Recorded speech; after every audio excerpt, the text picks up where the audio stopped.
morning, Ma'am Karen. Good morning, Philippines Global. All right. Happy New Year to you. The no vax, no ride policy begins today. And what do you make of this government policy, attorney? I think the policy of the LGUs is highly unconstitutional and against the law because Republic Act 11525 states that vaccine card shall not be necessary for educational, any transaction, and yet they are circumventing. Lalabag nila yung batas indirectly. Para mapilitan kang magpabakuna, you need magpapakuna para pasakayin ka. Ano yun pinupwersa. Samantalang sa DOH portal, nasusulat ang patient's right. Pwedeng mag-refuse kung ayaw nila. Pwede ring, wag silang magpapakuna. Kung ayaw nila, lalo yung mga immunocompromised, elderly, sickly, yung may mga natatagong sakit na talagang alam ng doktor nila na binabawalan sila ng doktor na magpapakuna. At yung batas, Karen, pag binasa mo, anticipated ng legislative body, ng legislature, na may serious adverse effect yung bakuna. Kaya naglaan sila ng 500 million indemnity fund through PhilHealth, nandyan yan. At nakalagay din dyan, yung napakasaklap, ang dami pong lumapit sa amin para magpa-autopsy ng kanilang bangkay na nabakunahan, tapos na COVID, namatay. Tinanggihan namin sapagkat sa batas mismo, walang liability ang mga manufacturer at may immunity pati ang mga opisyal ng DOH. Kaya ang talong-talo talaga dito ay ang mahirap, ang mga taong hindi makapag-hospital pag may side effects na. Tsaka sinabi rin dito sa batas, hindi ka pala free from COVID pag ikay pinakunahan, kaya yung iba nagsisecond thought ka rin. Okay. First of all, I just want to ask you personally, Attorney Acosta, are you anti-vaccination? Have you been vaccinated personally? I am not anti-vaccination. I am complete except COVID vaccine. Because I have a first cousin who is older than me by 2 years, na COVID siya after vaccination, namatay, nag-heart attack.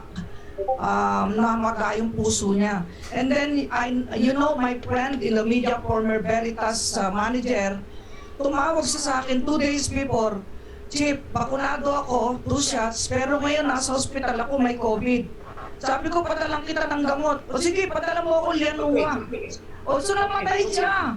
So ako talaga may second thought ako. I'm waiting for a protein-based vaccine, COVID vaccine.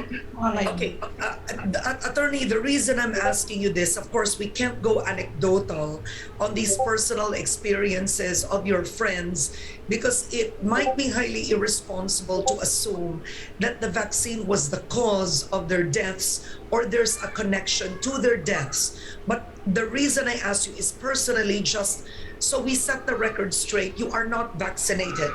Yes, but all my brothers are vaccinated. All right. Australia, my daughter is vaccinated, except the younger one. So they chose to be vaccinated because they are younger. Me, I am senior now. Yes, all right. I have some considerations like hypertension, and Yes. I cannot face a vaccine now which will make you sick. All right. No.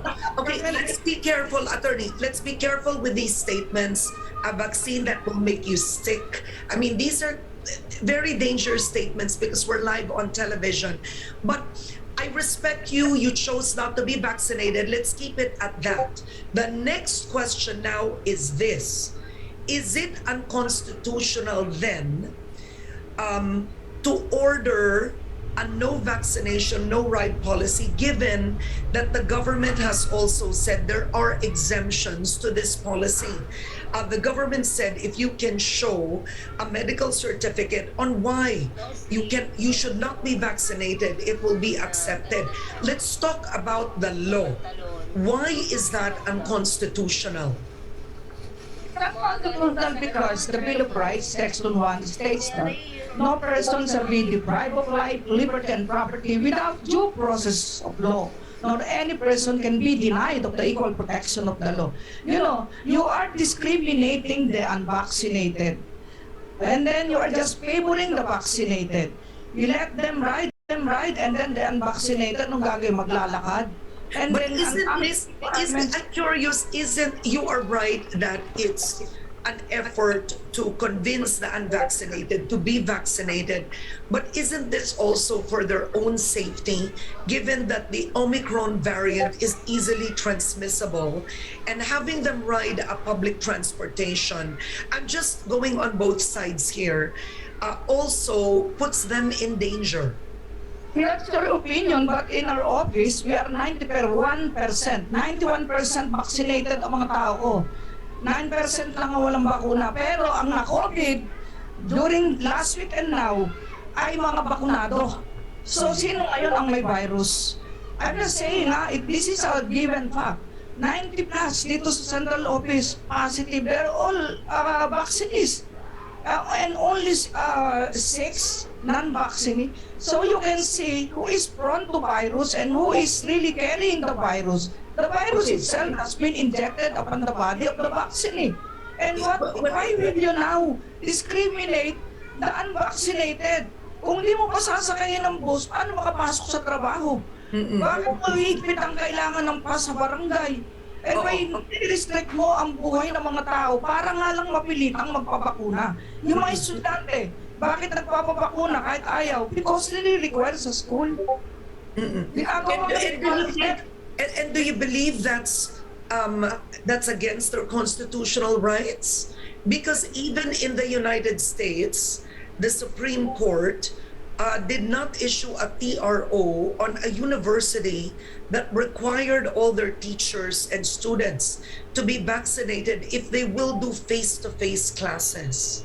So do you believe that's a violation of a student's constitutional right? You have read a decision. I have also read a decision in the U.S. There are several states of the United States of America and some Supreme Courts of some states had not favored mandatory vaccination. You know, the people around the world are divided on this issue, Karen.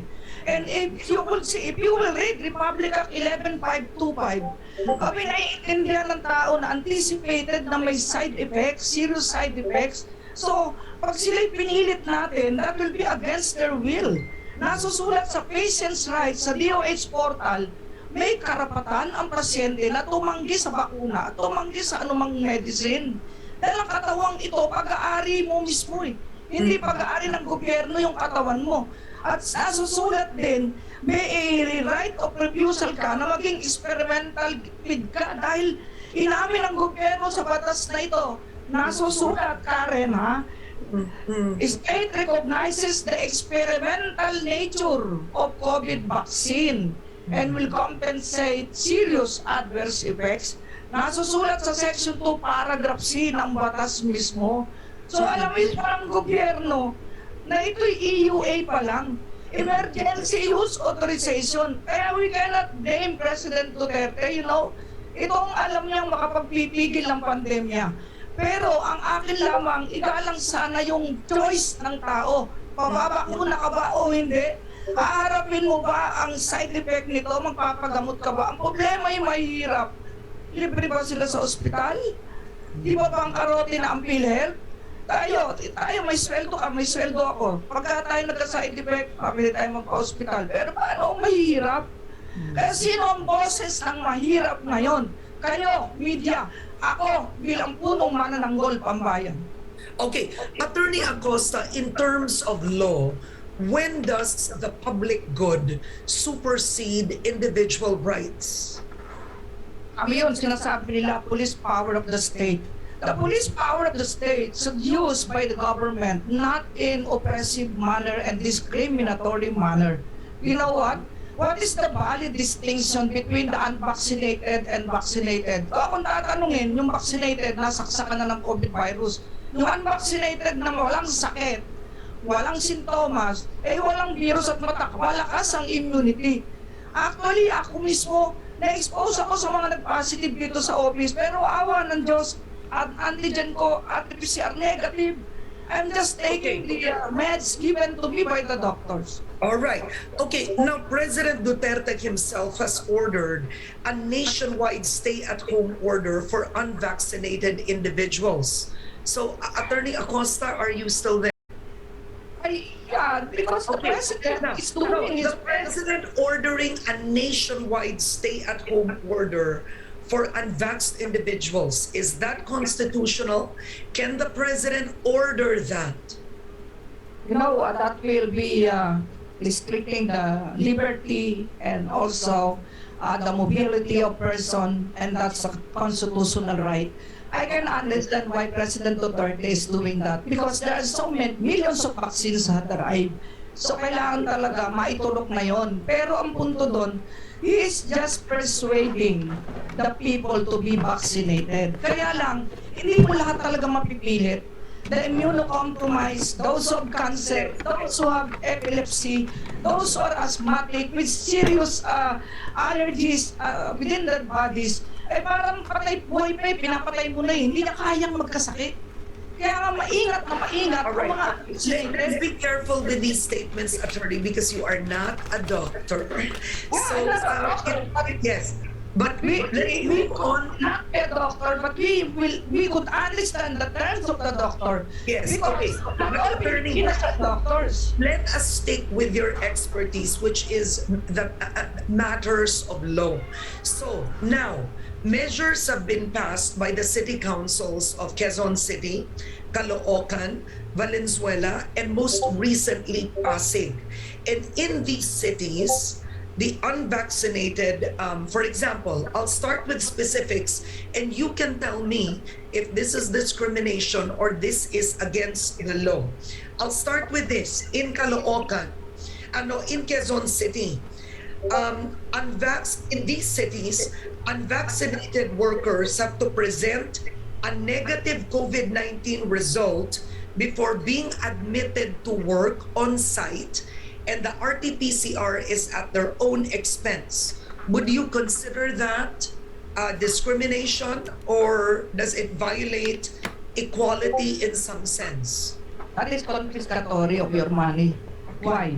Kulang pa yung sweldo nung nagalita pampa-RT-PCR. Magkano? Nung binayaran ko sa Red Cross noon, 2,700. RT-PCR saka antigen.